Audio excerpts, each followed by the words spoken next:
Let's just ask the question straight up. Is artificial intelligence making our children dumber? I know it's a pretty loaded question and one that feels a little uncomfortable to even say out loud. But as AI tools become a normal, everyday part of school, it's something we really have to talk about. So what's actually going on?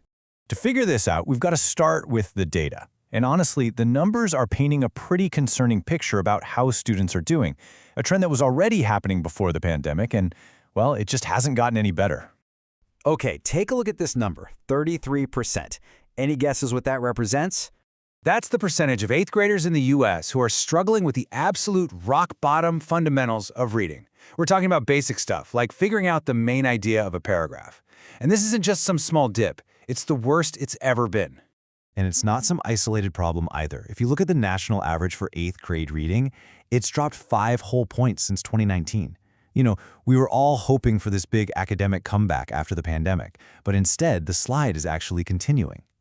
The story with math is, believe it or not, even more alarming. For 8th graders, the scores took a massive nosedive of 8 points in 2022 and have shown absolutely zero signs of recovery. They've just flatlined at this new lower level. The big takeaway here? Kids are not catching up. But here's the thing about these national averages. They can hide a much deeper problem. The gap between the kids at the top and the kids at the bottom is getting wider and wider. The high achievers, they're doing okay, holding steady.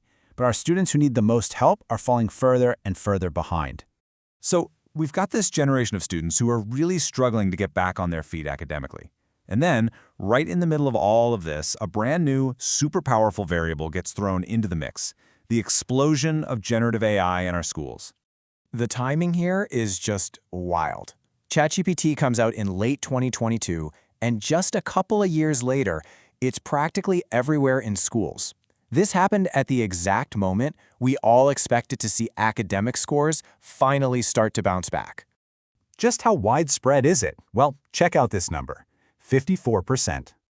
That's right. More than half of all students are now using AI for their schoolwork. That is just a mind-blowing rate of adoption. So you've got to ask, is it just a coincidence that AI use is skyrocketing while test scores are stuck in a ditch? To answer that, we really need to get into the science of how we learn. The concern here isn't really about AI being bad, but about a specific thing it might be encouraging us to do with our brains. It's a concept called cognitive offloading. And look, it's something we all do. Using a calendar so you don't have to memorize appointments, that's cognitive offloading. But with AI, we're not just offloading our memory anymore, we're offloading the actual heavy lifting of thinking itself. I love this quote from psychologist Dr. Laura Kastner because it just nails it. Struggle is a feature of learning, not a bug. In other words, the hard part, the wrestling with an idea, the frustration, that's not a sign something's wrong. That is the process of your brain getting stronger.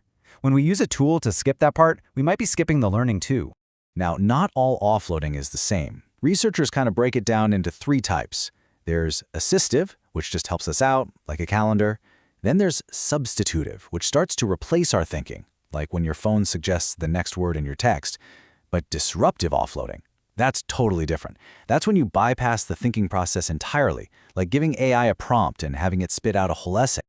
The best way to think about it is like a gym for your mind. School is where you're supposed to do the reps, the mental push-ups that build up your critical thinking muscles. If you let a machine lift all the weights for you, you just don't get any stronger. It's that simple.